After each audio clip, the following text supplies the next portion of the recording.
प्रभु यीशु मसीह के मधुर और मीठे नाम में आज दिनांक 25 दिसंबर दिन बुधवार को आप सब श्रोताओं का हम स्वागत करते हैं। आज के दिन के लिए जो वचन है वो लिया गया यूहन्ना की पुस्तक उसका पहला अध्याय 14 पद।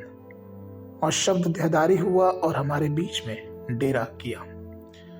प्रियो, मैं बहुत खुशी के साथ अतुल्य अपम के एक एक सदस्य को बड़े दिन की हार्दिक शुभकामनाएं देना चाहता हूँ।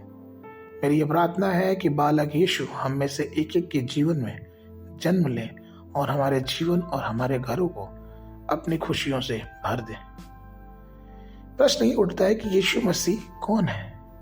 मालूम, अगर आप बाइबल का अध्ययन बहुत अच्छे से करेंगे, फिलिपियों की पत्री उसका दूसरा अध्याय 6 और 7 पद कहते हैं, जिसने परमेश्वर के स्वरूप में होकर भी परमेश्वर के तुल्य होने को अपने वश में रखने की वस्तु न समझा, वरन अपने आप को ऐसा शून्य कर दिया और दास का स्वरूप धारण किया और मनुष्य की समानता में हो गया। यूहन्ना 1 और उसका 1 और 14 पद कहता है कि आदि में वचन था और वचन परमेश्वर के साथ था और वचन ही परमेश्वर था और वचन देहधारी हुआ और हमारे बीच में डेरा किया। इन सब बातों से हमें ये बात समझनी चाहिए, दो सत्य बातें। पहली सत्यता यह है कि यीशु मसीह ही परमेश्वर है और दूसरी सत्यता यह है कि परमेश्वर ने अपने आप को प्रकट किया यीशु मसीह के द्वारा। हम ये नहीं कह सकते कि यीशु मसीह सिर्फ एक अच्छा मनुष्य था या फिर एक ऐसा मनुष्य जो भविष्यवाणी कर सके, अच्छे काम कर सके, अच्छी शिक्षा दे सके। नहीं, यीशु मसीह ही परमेश्वर, अर्थात यीशु मसीह परमेश्वर ने अपने आप को यीशु मसीह के द्वारा प्रकट किया। वो जो पाप का बंधन था जो आदम के द्वारा चला आ रहा था, उसको प्रभु यीशु मसीह ने खत्म किया। पहला कुरिन्थियों उसके 15 अध्याय के 45 पद में पहला मनुष्य आदम जो कि पाप को लेके आया और दूसरा आदम जो अनंत जीवन को लेके आया।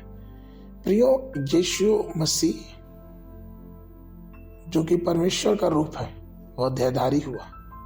वो एक आदर्श बन के हमारे बीच में चला फिरा। उसने वचन का प्रचार किया कि जिस वचन को मान के और सुन के हमारा जीवन प्रभु पे और मजबूत हो सके। इसलिए प्रियो, आइए अपने जीवन में परमेश्वर की बातों को आदर्श जाने, प्रभु की बातों में दिन रात लगे रहें, जिससे प्रभु की करुणा, प्रभु की दया और सबसे बड़ी चीज कि यह बड़े दिन का जो उपहार है यीशु मसीह का जन्म हमारे और आपके जीवन में भी हो। काश ऐसा हो जाए कि वो वचन हमारे जीवन में देहधारी हो और हम उसका आनंद उठाने पाए।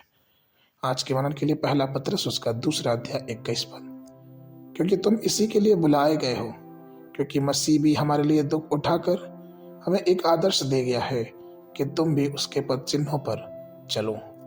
बाइबल अध्ययन के लिए सुबह के समय सपन्या की पुस्तक पहला, दूसरा और तीसरा अध्याय, संध्या के समय प्रकाशित वाक्य पुस्तक उसका 16 अध्याय। परमेश्वर आप सबको आशीष देवे।